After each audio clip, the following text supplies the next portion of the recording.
Hai Sobat Mager, selamat pagi, siang, sore, malam. Bagaimana kabar kalian hari ini? Selamat datang kembali di Diary Movies. Kali ini kita berkunjung kembali ke dunia Hats Mansell, bapak family man yang brutal di film Nobody 2 yang disutradarai oleh anak bangsa yaitu Timo Tjahjanto. Tanpa banyak basa-basi lagi, ambil posisi santuy, buka mata, tarik selimut, and let's go. Cerita dimulai dengan scene yang mirip dengan opening film Nobody pertama, di mana kali ini Hats Mansell juga sedang diinterogasi oleh dua polisi. Entah aksi brutal apa lagi yang telah dilakukan oleh bapak-bapak ini.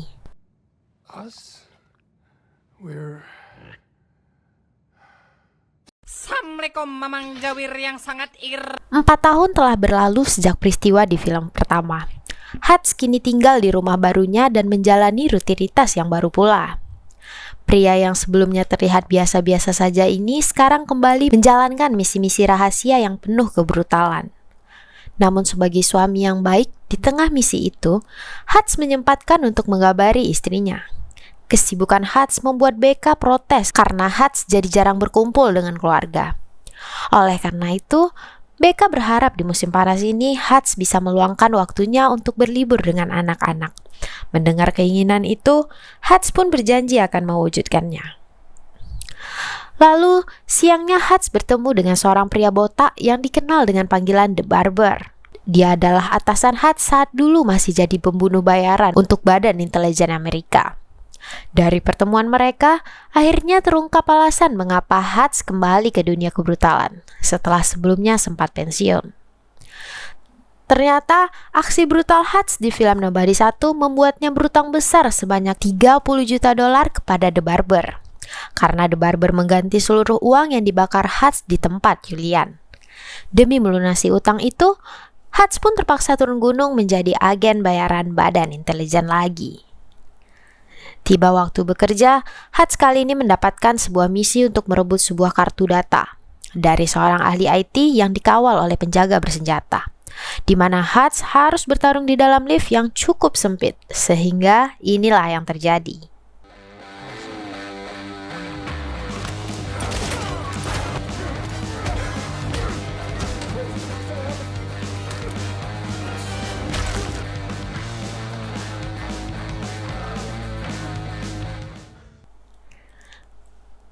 Setelah keluar dari lift, Hats langsung dicegat oleh beberapa preman yang sudah menunggunya sedari tadi.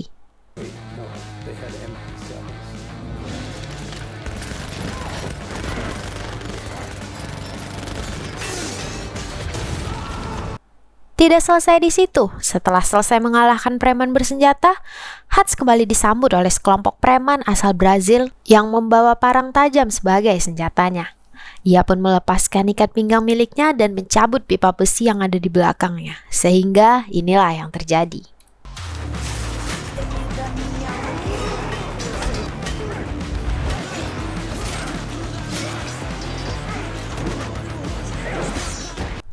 Selesai menghabisi para preman, Hats tak sengaja melihat sebuah stiker yang menempel pada mobil bertuliskan Taman Air Plomerville, sebuah tempat wisata yang berada di kota kecil yang pernah Hats kunjungi sewaktu masa kecil. Dan akhirnya ia menemukan tempat yang cocok untuk liburan bersama keluarganya. Hats pun pergi menemui bosnya. Hats pun mengatakan bahwa ia akan mengambil cuti untuk liburan dan menghabiskan waktu bersama keluarganya.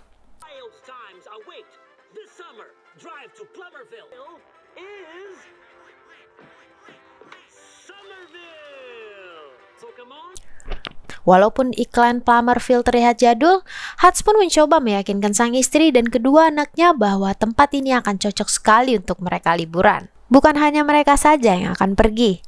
David Mansell, ayahnya Hats, akan ikut juga. Maka besoknya mereka langsung tancap gas ke panti jompo untuk menjemput kakek barbar itu.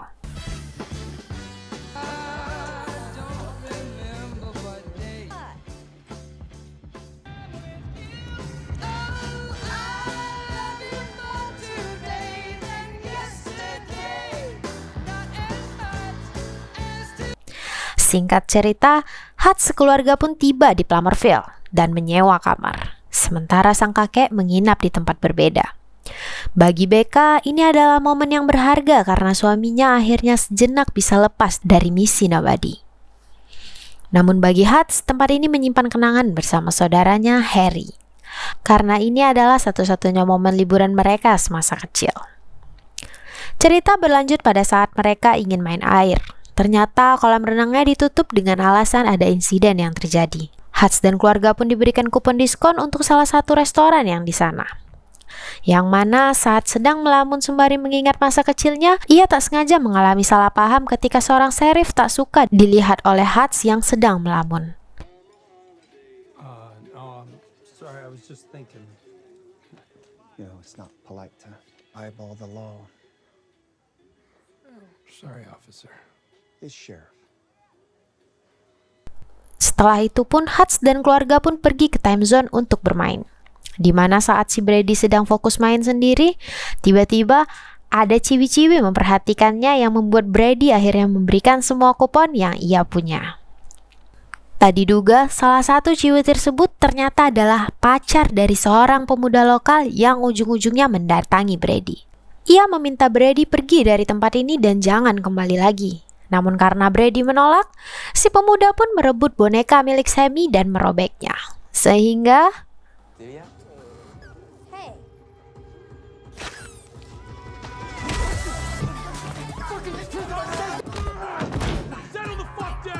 gara-gara keributan yang terjadi, penjaga time zone pun harus ikut campur dan terlibat perdebatan dengan Hutch, yang tentu saja Hutch membela Brady yang berupaya untuk melindungi Sammy adiknya.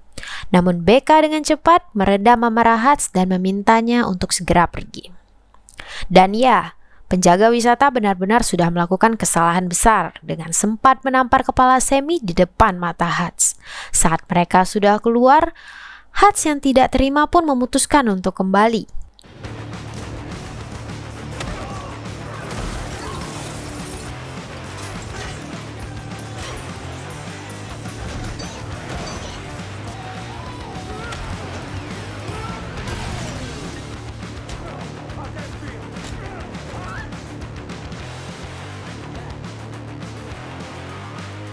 Aksi pembalasan Hutch membuatnya harus berurusan dengan polisi dan kembali bertemu dengan Sheriff Abel. Lalu di kantor polisi, Hutch sempat menasihati Brady agar tidak menyelesaikan masalah dengan kekerasan. Namun, Brady malah menganggap perbuatan ayahnya itu keren.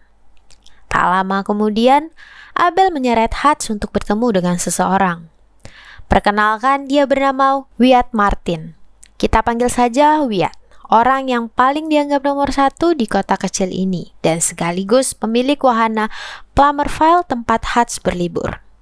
Dan faktanya, si pemuda lokal yang ribut dengan Brady tadi adalah putra dari Wyatt yang bernama Max. Mereka sempat mengancam akan memperpanjang masalah.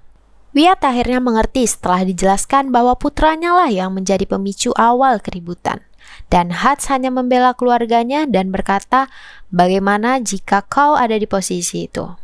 Sehingga Hutch dan putranya pun langsung diperbolehkan pergi saat itu juga. Berbeda dengan Wyatt, sang Sheriff Abel justru tampak tidak terima dengan keputusan tersebut. Ia sepertinya adalah sosok aparat songong yang suka bertindak sewenang-wenang. Hal itu terbukti ketika ia menyuruh rekannya untuk menghubungi beberapa preman dalam rangka memberi pelajaran kepada Hutch dan keluarganya. Keesokannya, Hutch dan keluarga kembali melanjutkan liburan ini dengan penuh kesenangan. Puas dengan bermain, Hutch dan keluarga pun akan mencoba naik perahu bebek untuk bersantai. Ternyata Hutch menyadari akan kehadiran sheriff dan 3 orang preman yang terus membuntutinya dari belakang. Yang karena tak ingin melibatkan keluarganya dalam masalah, Hutch pun menyuruh mereka untuk pergi duluan, sementara ia akan menyusul belakangan dengan alasan sakit perut. Bertempat di perahu bebek yang lain, Hutch pun dengan santai menyambut mereka berempat dan berkata, jika ada masalah, bisalah dibicarakan baik-baik. Tapi, apa yang terjadi?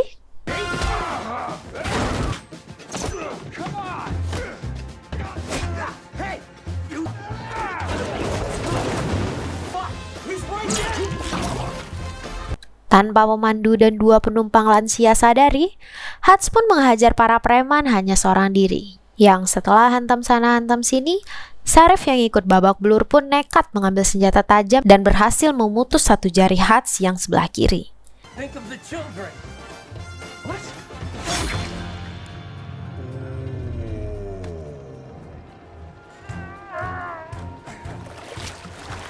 You motherfucker! Ketika Hutz sudah jatuh dari perahu, para preman pun langsung marah kepada si sheriff dan meminta bayaran 2 kali lipat setelah lawan yang mereka hadapi ternyata bukan turis biasa. Belum juga negosiasi selesai, Hutz sudah keburu naik lagi dan mulai membrutal menghajar mereka semua lebih serius.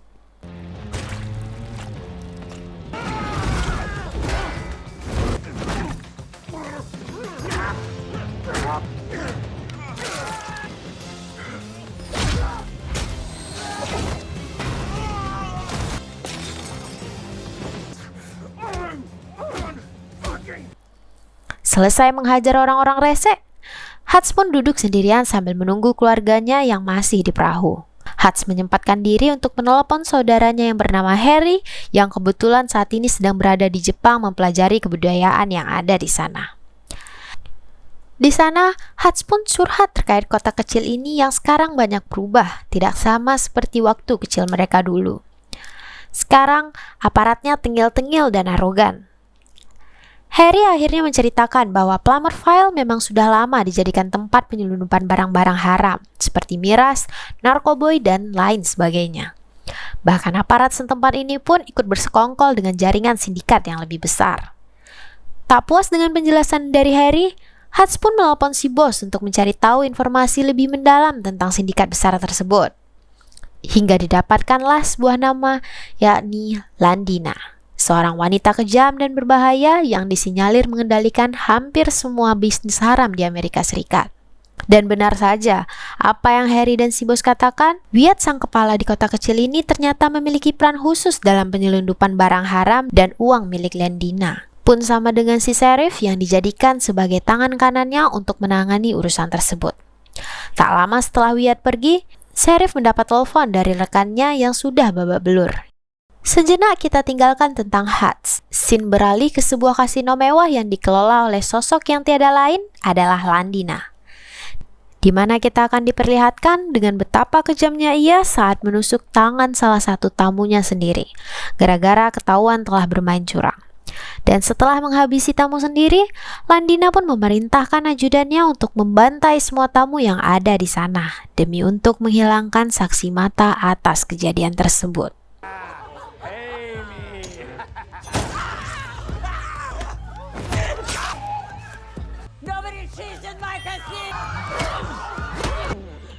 I'm so sorry. Let's burn it down. You got it.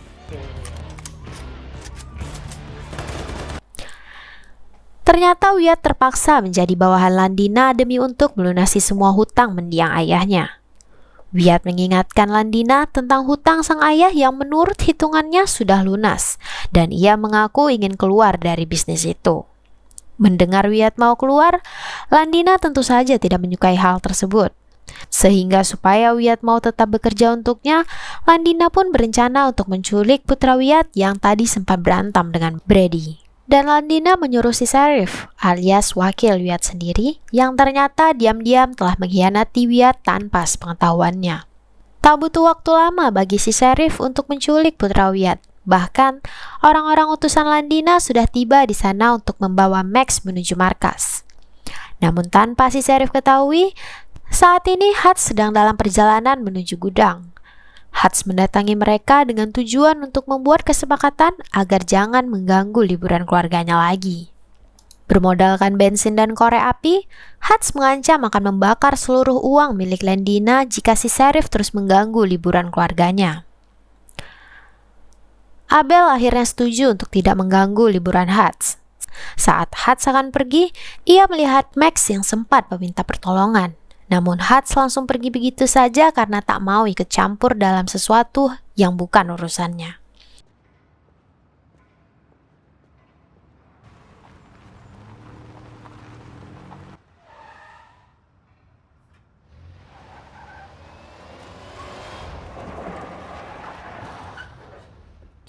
Dan ya, lagi dan lagi Hutz kembali melibatkan dirinya dalam masalah. di mana Hats datang menghajar semua orang yang ada di sana demi menyelamatkan putra Wyatt.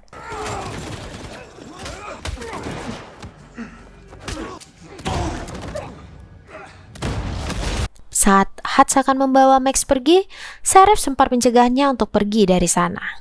Semua uang dan barang milik Lendina hangus terbakar tanpa tersisa satupun.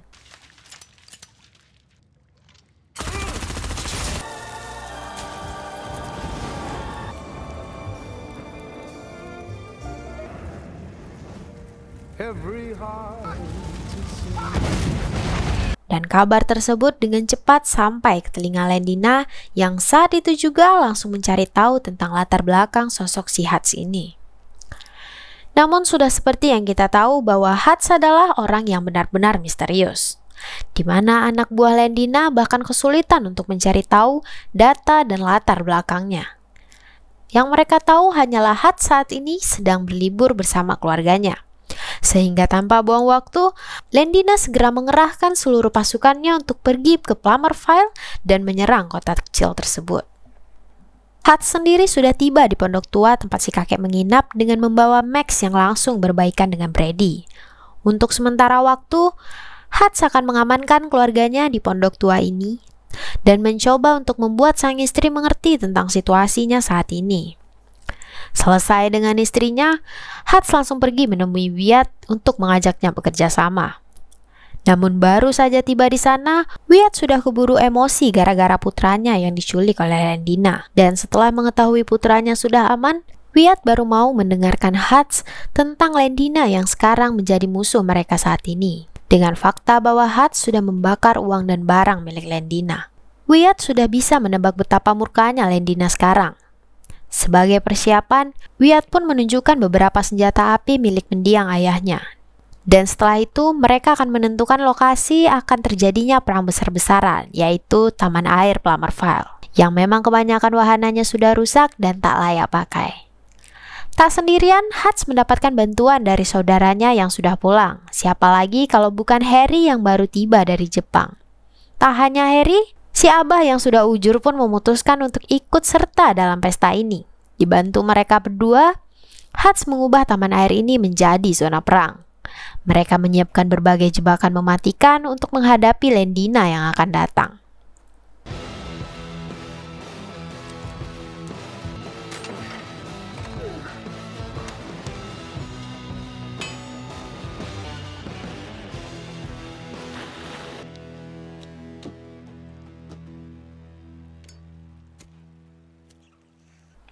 Tak lama setelah jebakan sudah dipersiapkan, Sheriff terlihat masih hidup dan maju ke depan dengan sikap songongnya.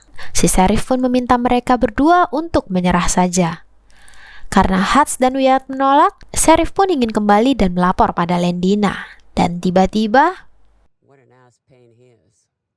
Take him out. Copy that. setelah si Sheriff mati ditembak oleh pasukannya Lendina, peperangan pun langsung dimulai dengan Lendina yang mengirim tim pertamanya tanpa tahu bahwa di setiap sudut dan lokasi wahana sudah disiapkan berbagai jebakan. Sehingga inilah yang terjadi.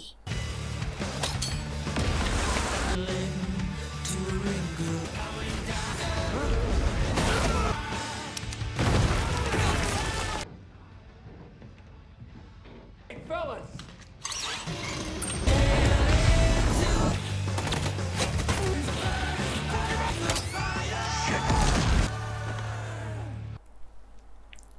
Kembali kepada Hats yang sedang memancing musuh ke perosotan air, di mana jebakan yang disiapkan benar-benar sangat brutal dan sangat mengerikan sekali. Si kakek menggunakan Gatling gun untuk menyelamatkan Hats yang sedang kesulitan, di mana musuh langsung menyadari hal tersebut dan sempat meledakkan menara tempatnya bersembunyi.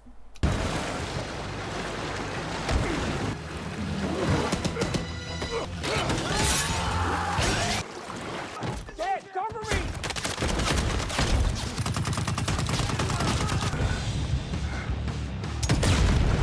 Beralih ke pondok tua tempat keluarganya mengamankan diri, sesuai perintah Lendina, ajudan dan anak buahnya diutus untuk ke sana membantai keluarganya Hats.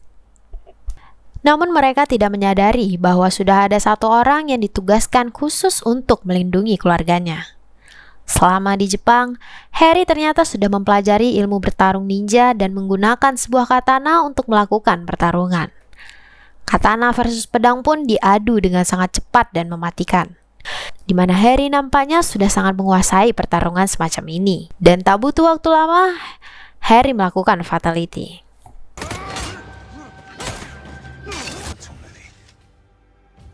The fifth one.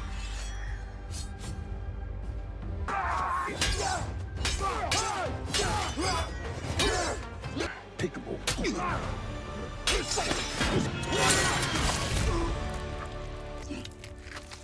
Don't bring a machete.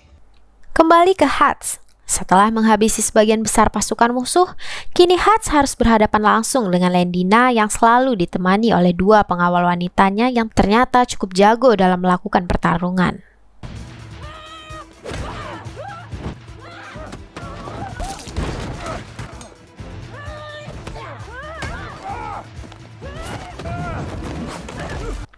Setelah Hats menjadi bulan-bulanan kedua pengawalnya, Lendina pun memberi rasa sakit sedikit demi sedikit menggunakan pisau kecilnya yang tepat saat ia akan menghabisi Hats. Tiba-tiba,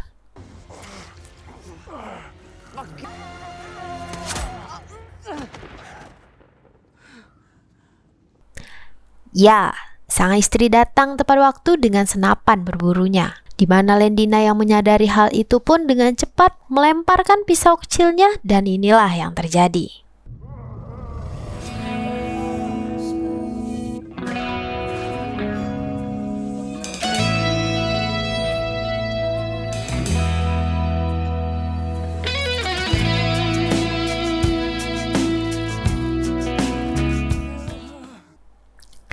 Tepat setelah itu, si Abah yang baru sadar dari pingsan pun langsung mengaktifkan peledak yang sudah disiapkan untuk menghabisi sisa pasukan.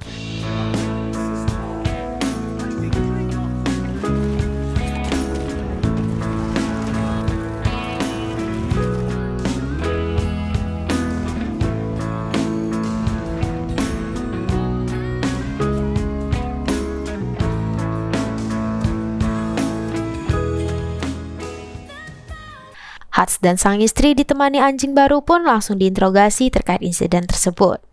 Namun sama seperti film pertamanya, polisi tersebut tiba-tiba saja mendapat panggilan masuk dan memerintahkan mereka agar segera melepaskan Hats dan keluarganya. Dan film pun berakhir.